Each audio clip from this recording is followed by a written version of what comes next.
Copyright disclaimer. Under Title 17 U.S.C. Section 107, allowance is made for fair use for purposes such as criticism, comment, news reporting, teaching, scholarship, and research. Fair use is permitted by copyright statute that might otherwise be infringing nonprofit, educational, or personal use, tips the balance in favor of fair use. Kansas City, Kansas officials helped a cult flourish despite warnings of child abuse. Dated November 22nd, 2024. From krps.org. Kansas Reflector by Grace Hills. Published August 4th, 2024.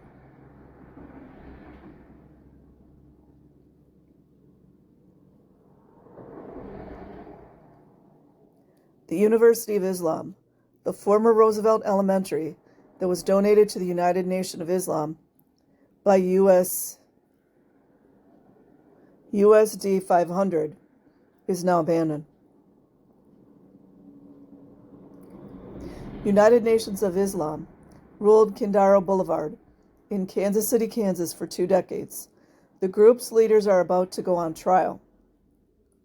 For nearly 2 decades, local government officials in Kansas City, Kansas, operating under the pretense of reviving a neighborhood they considered blighted and dangerous, aided a quasi-religious group whose leaders now face federal charges of trafficking children. Trafficking children. 8 people connected to an organization formerly known as the United Nation of Islam are set to go on trial August 5th in federal court on allegations the group forced children as young as 8 to work without pay. The indictment says the group, which a federal judge labeled a cult, also beat children, denied them health care, and forced them to eat strict diets.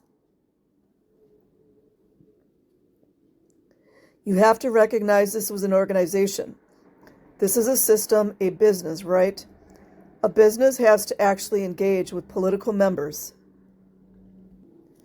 to do what they have to do.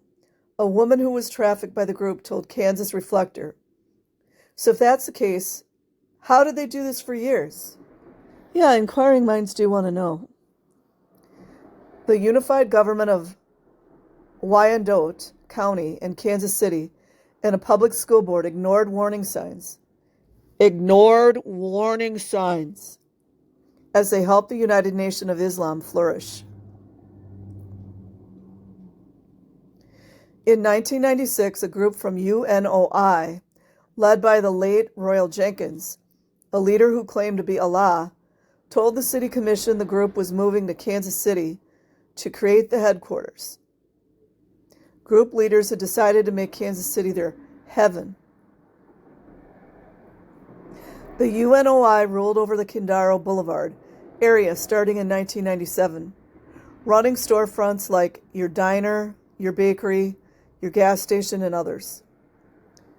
A Kansas Reflector investigation uncovered details of the group's activities and local official support through federal and state court documents, city records, and interviews with the human trafficking survivor, a former city commissioner, a Department for Children and Family spokeswoman, and a human trafficking expert.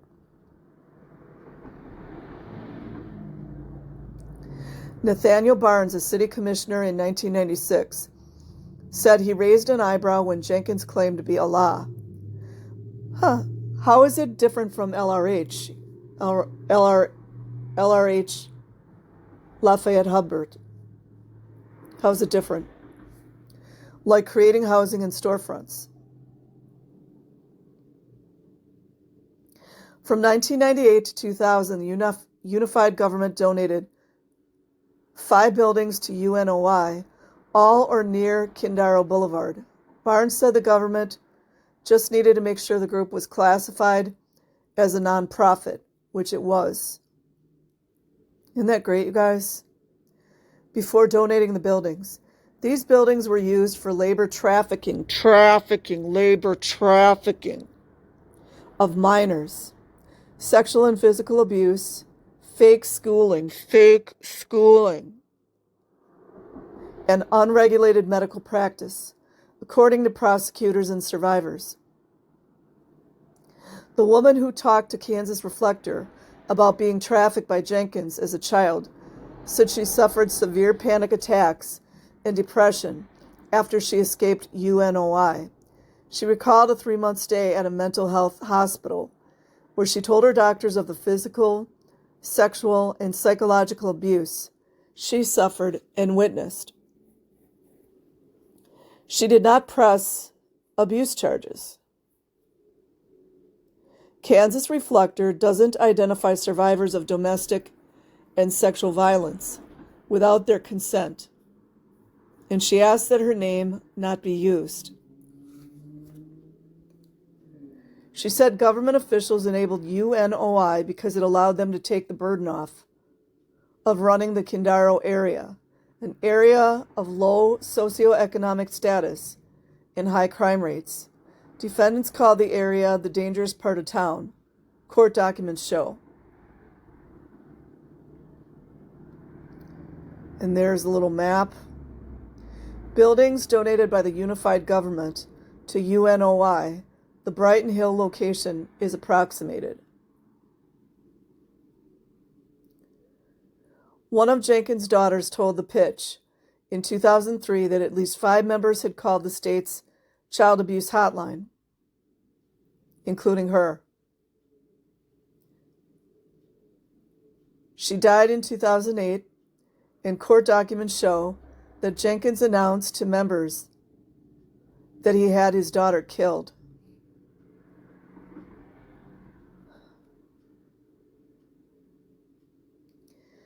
An employee at the Department for Children and Families,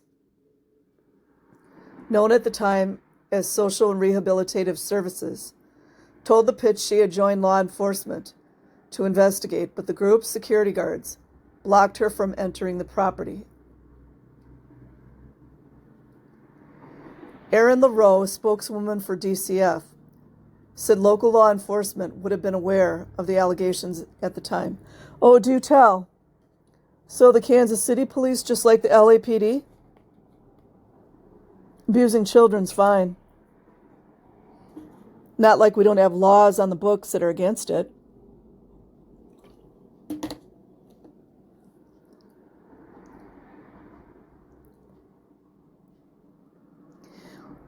Despite the warning signs, in March 2003, the unified government donated another building. About the United Nation of Islam.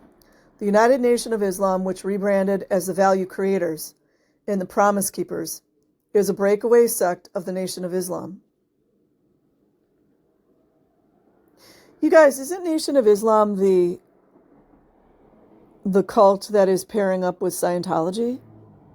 I think it is. Have to check into that one. After Nation of Islam leader Elijah Muhammad's death in 1975, Jenkins said he was visited by angels or scientists who took him around the universe to show him how to rule Earth. He said those who chose to follow him would be protected when the final destruction came. Jenkins told members to give up everything to UNOI, their money, their food stamps, deeds to the property, even their children.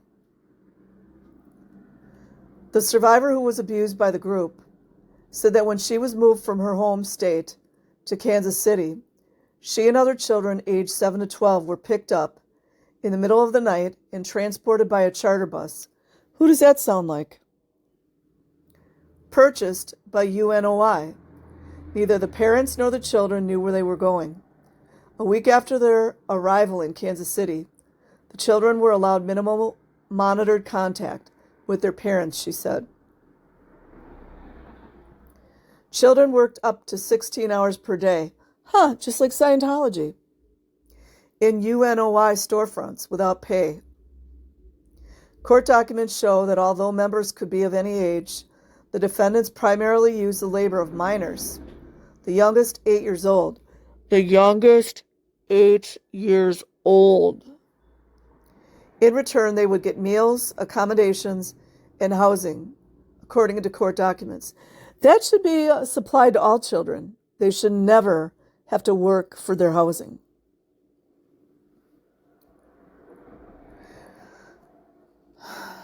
Restricting meals was often used as a form of punishment, just like in Scientology.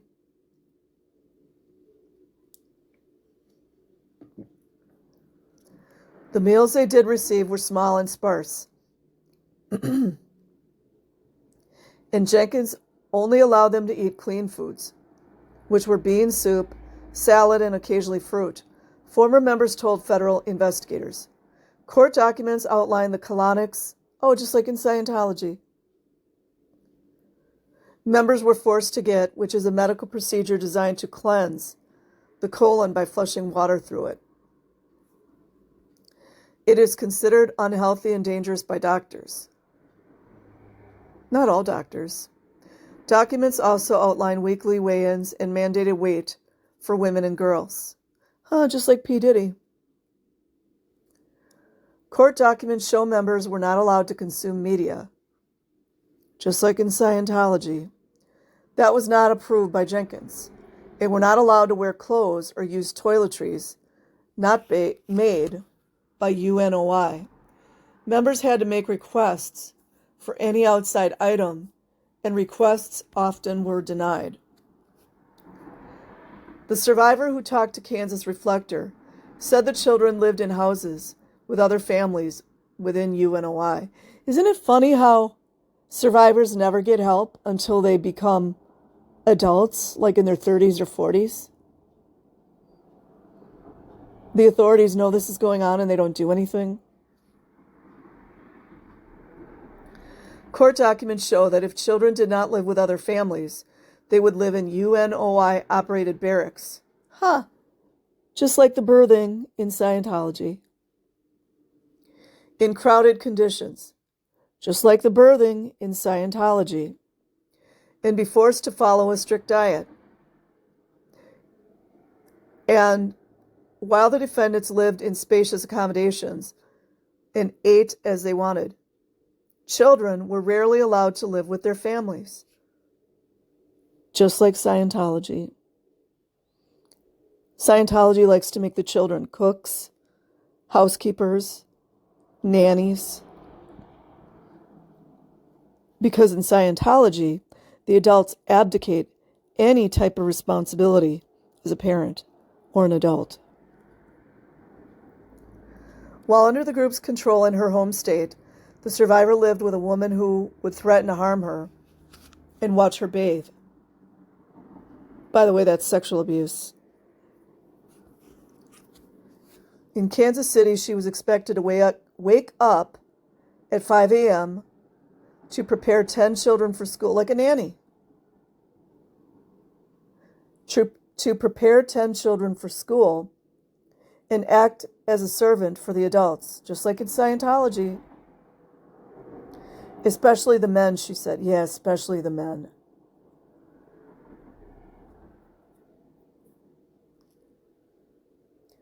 Men had multiple wives, and Jenkins married his stepdaughter. Jenkins married his stepdaughter.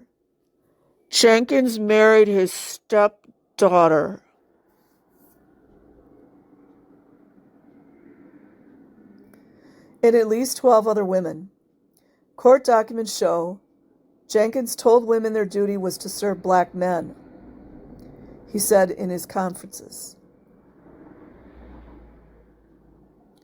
Jenkins told them this was their duty to Allah, like a true narcissist.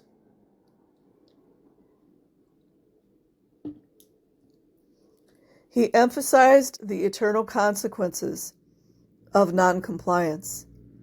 Kind of like those L. Ron Hubbard policies.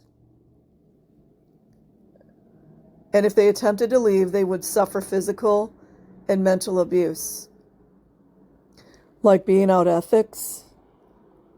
Like being sent to the RPF. like being deemed treasonous or mutinous. Court documents show. He proclaimed this loudly, starting in basements, before moving to an online platform, and eventually gained a following of a couple hundred people, spanning multiple states, his daughter told The Pitch.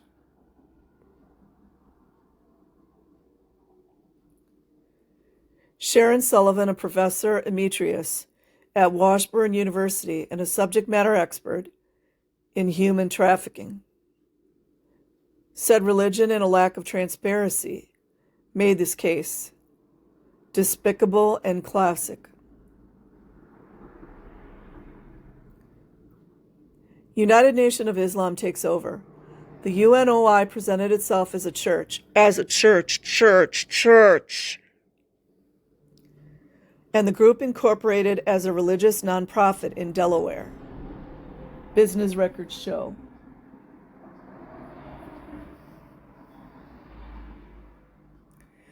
Court documents show UNOI operated at least 10 businesses around the United States in their temple cities, including Wichita, entirely staffed by unpaid UNOI members. The documents also show UNOI would dispatch young members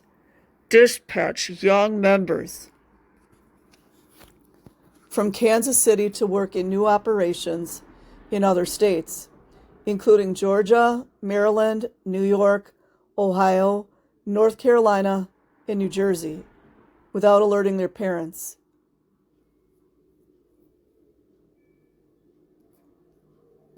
The multi-jurisdictional factor of this operation posted significant challenges, the survivor said. The UNOI ran multiple operations in other states, frequently sending children across state lines. Really? This all started before the Trafficking Victims Protection Act of 2000, which gave the U.S. government tools to have a comprehensive and coordinated campaign to eliminate modern forms of slavery, according to the Department of Justice website. How interesting. It would take nearly 2 more decades, 20 more years, after the Trafficking Victims Protection Act for federal authorities to start investigating the UNOI, according to an episode of A&E's Cults and Extreme Beliefs.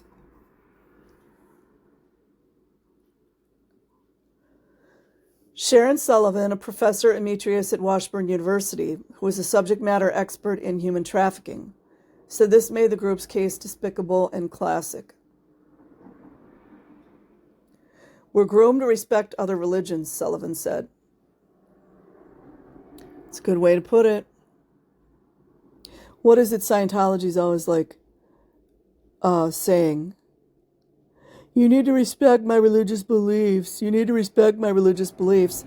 Meanwhile, abusing children's right in their policies. And they're all with it.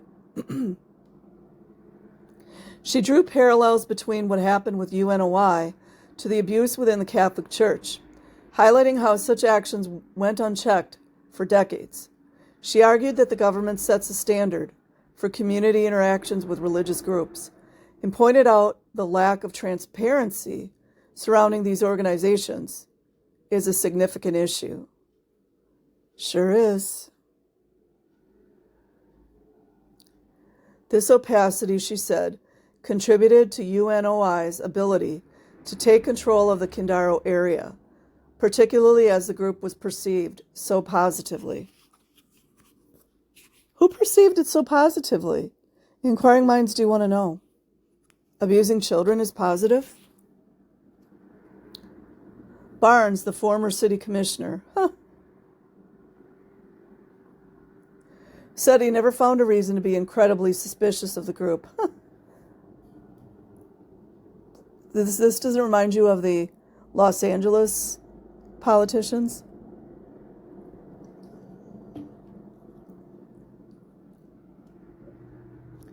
This, according to the survivor, was not true. They were never supposed to be able to take over the whole city, she said. Through a lack of oversight and alleged conspiring, she believes political people allowed this to occur. Of course. Your colonic center at 1121 Candaro Boulevard, Kansas City, Kansas, was sold in 2013 and is now the Community House of Wellness, with no known connections to UNOI. Government-aided corruption. In April 2000, city records show the KCK Public Schools Board transferred the former Roosevelt Elementary Schoolhouse to UNOI for a symbolic $1. UNOI repurposed the building into the University of Islam, where children received instruction. Kind of like LRH indoctrination? Where children received instruction from non-certified teachers. Kind of like the Scientology Apple School, the Scientology Delphi Academy, Scientology Ranch.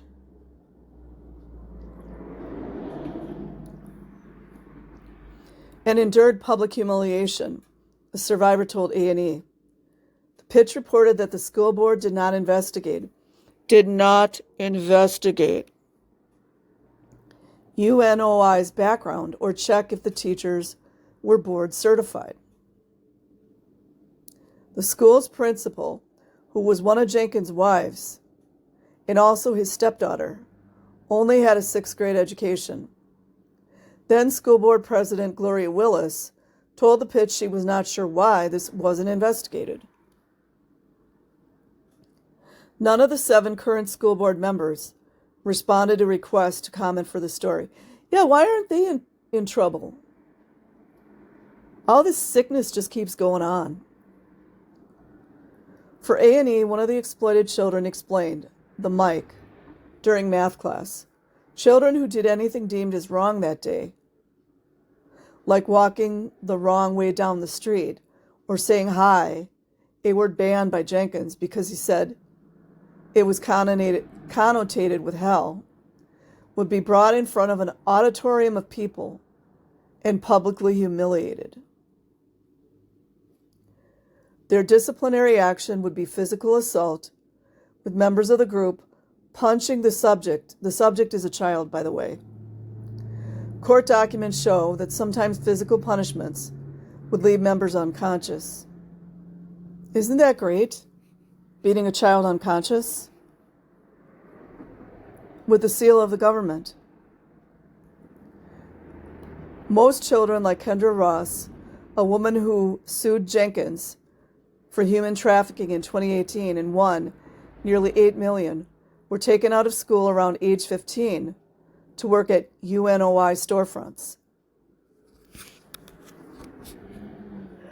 Court documents show parents from other states were encouraged to send their children to Kansas City for a fulsome education, not informing parents that their children would work extended hours in lieu of school. Parents need to be responsible. I'm so sick of it. Or be sent to other UNOI businesses around the country. If members did not move their children to Kansas City for schooling, they were expected to work at UNOI storefronts as their education. All trafficking works the same, doesn't it seem that way?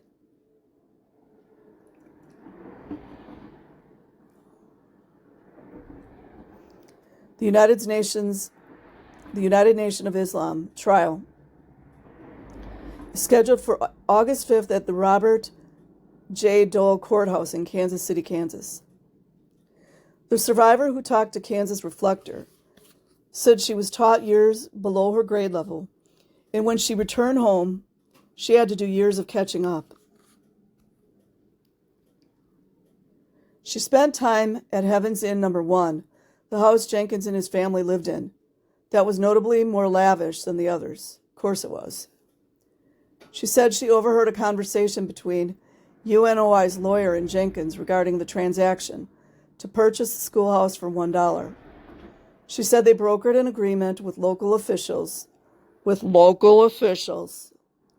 to provide security for nearby low-income housing areas where no members resided in exchange for the schoolhouse.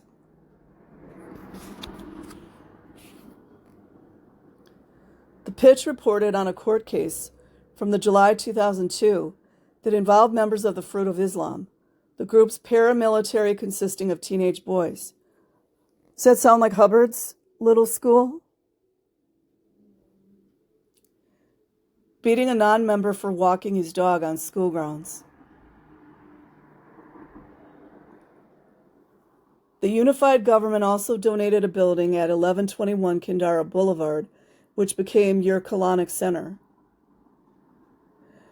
It's two threes there, where members were forced to get colonics by Dana Peach, a defendant in the upcoming August 5th trial.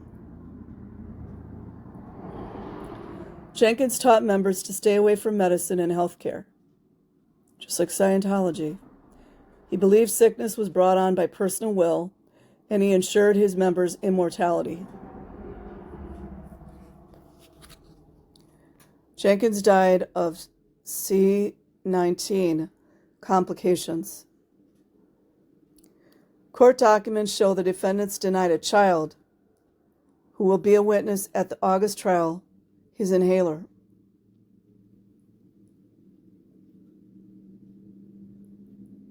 Court documents also show that when members were allowed to seek medical care, which was rare, members were forced to see Peach, one of Jenkins' wives. Members were to call her Dr. Peach. Despite her lack of certification, instead of medicine, members were told to eat garlic, even when there was a ringworm epidemic in the group. Former members told the Pitch. According to the survivor who talked to the Kansas Reflector, Peach treated any kind of illness. Sound like the location assists? Shaquanta Williams is buried less than 5 miles from what was your colonic center at Highland Park Cemetery. But because they were low income, the city government just looked the other way. The former member said, "Aren't you supposed to have some type of regulations in regards to that?" In 2009, Shaquanta Williams, a 14-year-old who was trafficked by the group, died of cancer. According to A&E, former members remember her begging to go to the hospital, but Jenkins refused. He said her illness was her will. The day before her death, after months of begging, she was taken to Children's Mercy Hospital, where she died. What happens next? Although Jenkins died in 2021, 8 other leaders will be on trial.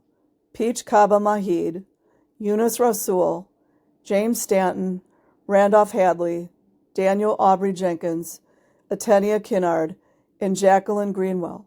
Court documents show that while Jenkins created the rules, the defendants enforced them. Just like the prestigious executives in Scientology, better get ready for their jail cells. Court documents show the government plans to dispute the defendants' claims that they withdrew from the conspiracy, an argument that means they left the group. Now they're all trying to save their own butts.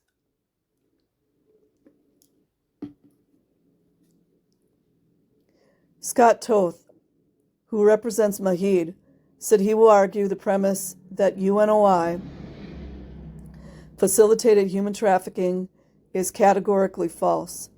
Other defendant attorneys declined to comment. Sullivan, the human trafficking expert, said prosecutors will have to prove fraud, coercion, and force in order to convict the UNOI leaders. UNOI lost its properties after failing to file paperwork on time. You guys know why that happened.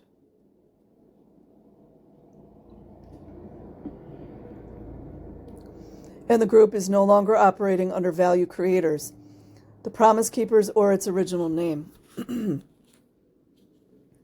The survivor the Kansas Reflector interviewed believes more people need to be prosecuted. "I'm never going to forget," the former member said, "that a city allowed this to happen." This story was originally published by the Kansas Reflector. I will leave a link in the description box. Like and subscribe if you choose. Otherwise, have an amazing day or night wherever you are. Peace.